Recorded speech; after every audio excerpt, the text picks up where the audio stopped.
will you decide how many doses for endometriosis or adenomyosis clinically or by surgical findings for lupron down regulation? Dr. Pankaj, dose is same. I give for frozen embryo transfer full dose of lupride, and normally uh, I give 3 injection, and after third injection, I call the patient after 14 days, and then I start estrogen for the endometrial preparation. That's how I go.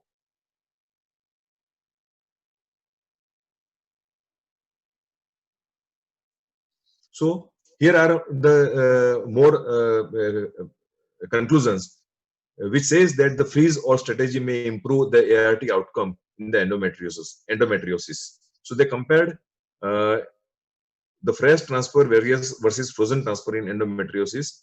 It was a match cohort, and it proves definitely that freeze all is the best strategy. There is another study which compared the pregnancy outcome of subfertile women with and without endometriosis undergoing frozen embryo transfer. So what they observed, they among the frozen cycle, whether the patient are having endometriosis or not endometriosis, the pregnancy rate is same. There is no difference in implantation pregnancy rate. It is same, exactly same. The frequency of the infant live birth and clinical pregnancy showed a higher trend in the endometriosis to surprise cohort without reaching a threshold for statistical significance. So when it is a frozen embryo transfer, there is no difference when the patient was having endometriosis or not. It's at par with the tubal factor. Now, in advanced endometriosis, what about the natural cycle transfer? There was no difference in pregnancy outcome after natural cycle FET between patient with stage 3-4 endometriosis and those with the tubal factor, tubal infertility.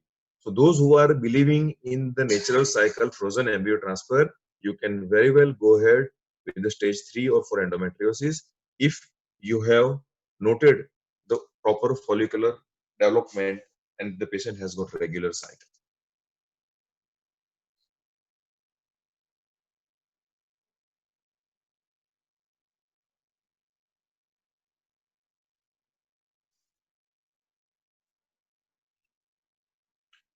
For all patient 3 doses, yes, for frozen embryo transfer, whenever I am suspecting, whenever adenomyosis is there or endometriosis, which is severe, and I want to do the frozen embryo transfer, I always give 3 injections.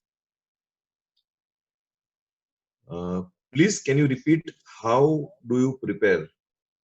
Uh, Frozen embryo transfer itself is a different talk itself, but still, if time permits, I will tell.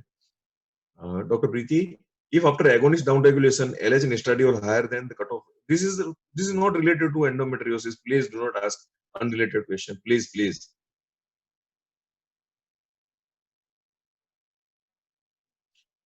Day 2 lupride for FET cycle downregulation. Do you start endometrial preparation at the same cycle or from the next cycle? It can be started very well from the same cycle without any problem. For how many days should we give OCP, and when should we give depot in FET? I normally give a 15 days OCP, and after 7 days I give a depot injection, and then as per my convenience, patient convenience, irrespective of the when the patient gets the menses, because patient is going to get the menses once the OC pills are over, 5 days, maybe 4 days or 5 days after the OC pills. But if already that patient has taken depot, so I'm not worried. So even if the patient gets the menses, I will not be in hurry to start estradiol for endometrial preparation. I can afford to wait for even 1 week more to take care of my other schedule or whatever you can say, the batching of the cycle. So that's the beauty of the down-regulated cycle.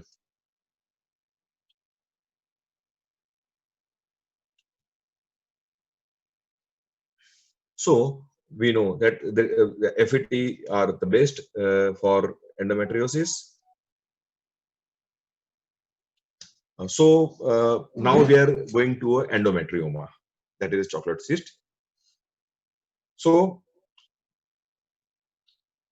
when there is endometrioma, there is a focal inflammation, and because of this inflammation, there is structural destruction of the surrounding normal cortex. And after destruction of any tissue, there is a fibrosis and there is a loss of cortex-specific stroma, and which contains follicles. So there is an enhanced recruitment and atresia cycle. And because of that, the follicle grows, becomes atretic, and there is an exhaustion of AMH.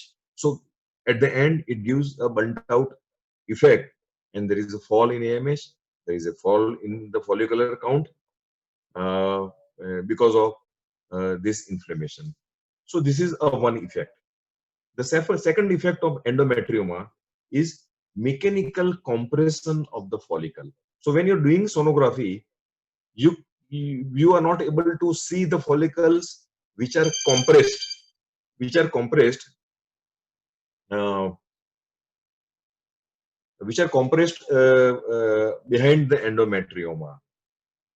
So that is one effect of endometrioma. Your visible interfollicle count is less. What is the third effect? The third effect is, because of this compression, the follicles keep secreting AMH, but this AMH is not able to reach to the circulation because of the compression of venous return from the follicle. So the AMH is there.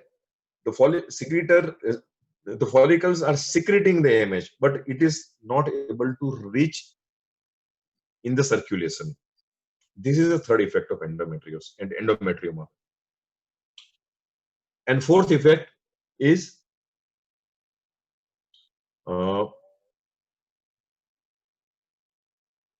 okay. So these are the three effects of endometrioma, largely which explains, and probably that's the reason.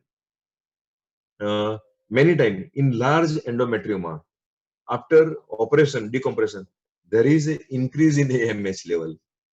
So which probably explain those follicles who were compressed because of the endometrioma, and AMH was not able to reach to the circulation, it is now reaching.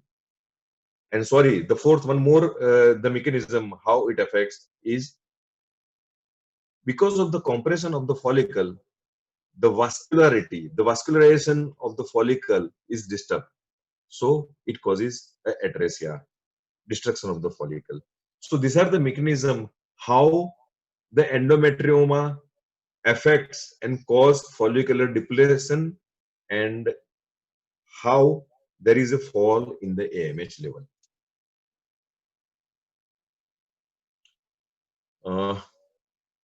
So what happens when you're operating? There is accidental removal of the consistent amount of ovarian tissue during cystectomy.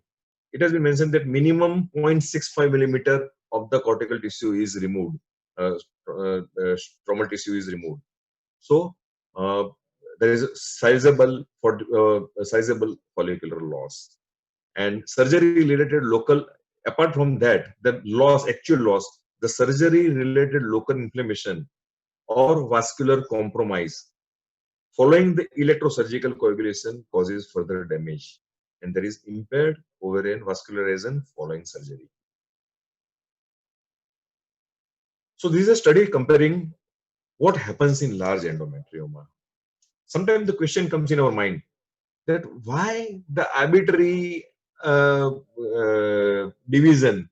Okay, the endometrioma which is more than 3-4 centimeter should be operated, even if the sterility, I mean the fertility is a real concern, you should operate a large endometrioma, but you should not operate small endometrioma.